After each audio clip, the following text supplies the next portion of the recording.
Bwana jamaa alipandwa na hasira ya hatari sana. Alitoka nje kumuuliza huyu mzee amuelezee zaidi tukio lilikuwaje. Mzee alimsihi sana mchizi achane na hayo mambo, kwani aliyefanya ni tajiri mkubwa na hataweza kabisa kumfanya chochote. Basi mchizi alienda kwenye shamba moja ambalo lilikuwa karibu na akafukua kakuta kiboksi ambacho ndani kilikuwa na dhahabu. Hizi zilifichwa na mmoja wa wafungwa na alimpatia mchizi kama zawadi kwa wema aliyokuwa akimfanyia gerezani. Sasa wakati anarudi akakutana na yule single mother, huyu mlevi akiwa anamsumbua, anataka kumbaka na vitu kama hivyo. Mchizi alipatwa na hasira na kumuita yule mlevi. Jamaa alipomuona kwamba ni yeye tu, basi alimuacha na kutoka mbio. Huyu mwanamke alipoona hivi alitamani mchizi hata awe mume wake, kwa sababu angekuwa na mtu wa kumtetea kama hivi, basi asingekuwa anateseka muda wote. Ila kwa kile ambacho wanawake wamemfanyia mchizi, wala hata kuwa na muda wa kupoteza na huyu mwanamke akachimba. Kesho yake mchizi alikuja kwa mwenyekiti. Kabla ya kumwambia chochote, mwenyekiti akamwambia, nina wazo, kwa nini usimuoe yule mwanamke mwenye mtoto? Alipata mimba miaka 7 iliyopita, akafukuzwa na familia yake, na kutokana na hali ngumu, ni kwa nini msiishi pamoja? Sasa bila huyu mchizi kujua, kumbe amewahi kukutana na mwanamke huyu akiwa gerezani. Kuna namna wafungwa walikuwa wanalipa pesa alafu wanaletewa wanawake kimagendo gerezani, na kwa sababu kulikuwa na giza, mchizi hakuweza kumuona mwanamke yule vizuri. Basi mchizi wala hakutaka maneno mengi, akamwambia mzee kwamba amekuja ili kununua shamba aanze uwekezaji. Alimwambia mzee anataka kuanzisha kiwanda cha pombe. Mzee alifurahi sana kwa sababu hajawahi kuona kiasi kikubwa hivyo cha pesa. Si ajabu kwa sababu hata kibongobongo kwa mwenyekiti muhuri tu mzee lazima utoboke. Anyway, tuendelee. Mwenyekiti alikubali pale pale na kumwambia achague ardhi yoyote pale kijijini itakuwa ya kwake. Sasa leo tena wakati anaenda kuchagua ardhi, akamkuta yule single mother akiwa anasumbuliwa na yule mlevi tena. Bwana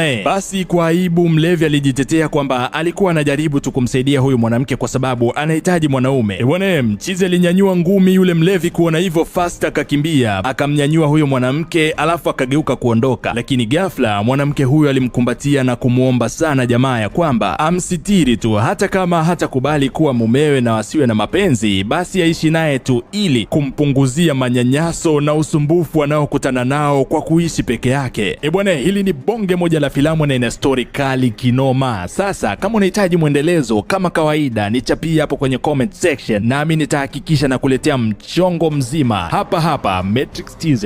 Bye bye.